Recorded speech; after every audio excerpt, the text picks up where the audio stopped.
ইয়েমেনের রাজধানী সানার একটি ঘন বসতিপূর্ণ আবাসিক এলাকায় ইসরায়েলি বিমান হামলায় ভয়াবহ ধ্বংসযজ্ঞ ঘটেছে।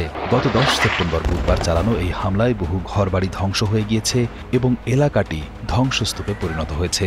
এখনও বিভিন্ন স্থান থেকে ধোঁয়া উঠছে এবং মানুষের ব্যবহৃত জিনিসপত্র চারিদিকে ছড়িয়ে ছিটিয়ে আছে। হামলার মূল লক্ষ্য ছিল হুথি নিয়ন্ত্রিত একটি ভবন, যেখানে ২৬ সেপ্টেম্বর এবং আল ইয়েমেন নামে দুটি সংবাদপত্রের কার্যালয় ছিল। যদিও আবাসিক ভবনগুলোতে সরাসরি আঘাত হানা হয়নি, তবে বিস্ফোরণের প্রচণ্ডতার কারণে আশেপাশের অনেক ভবন ধসে পড়ে। এর ফলে বহু সাধারণ নাগরিক ধ্বংসস্তূপের নিচে আটকা পড়েন। হুতিদের দেওয়া তথ্য অনুযায়ী এই হামলায় অন্তত ৪৬ জন নিহত এবং ১৬৫ জন আহত হয়েছেন। ঘটনার পর অনেক বাসিন্দা নিজেদের ঘরবাড়ি ছেড়ে নিরাপদ স্থানের খোঁজে পালিয়ে যেতে বাধ্য হয়েছেন। স্থানীয় বাসিন্দা ইব্রাহিম ফাকি ধ্বংসস্তূপের মধ্যে দিয়ে হাঁটার সময় বলেন, এ হামলায় বহু পরিবার তাদের সবকিছু হারিয়েছে। এটি ছিল আবদুল্লাহ শাবামির বাড়ি। তার ছেলে ওসামার স্ত্রী, যিনি একজন ডাক্তার ছিলেন। ইসরায়েলি বিমান হামলায় তারা মৃত। আর এটি আজ্জুবের বাড়ি। আপনি কি কল্পনা করতে পারেন, রাতারাতি 5টি পরিবার তাদের ঘরবাড়ি হারিয়েছে।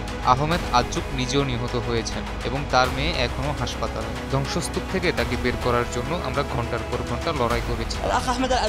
এই হামলার প্রতিবাদে এবং গাজায় ইসরায়েলের সামরিক অভিযানের বিরুদ্ধে ইয়েমেনের জনগণ শুক্র ও শনিবার রাজধানী সানা সহ বিভিন্ন শহরে বিক্ষোভ সমাবেশ করেছে। তারা ফিলিস্তিনি জনগণের প্রতি তাদের সমর্থনও ব্যক্ত করে। এই ঘটনার পর ইয়েমেন এবং সমগ্র মধ্যপ্রাচ্যের নিরাপত্তা পরিস্থিতি নিয়ে নতুন করে উত্তেজনা এবং উদ্বেগ সৃষ্টি হয়েছে।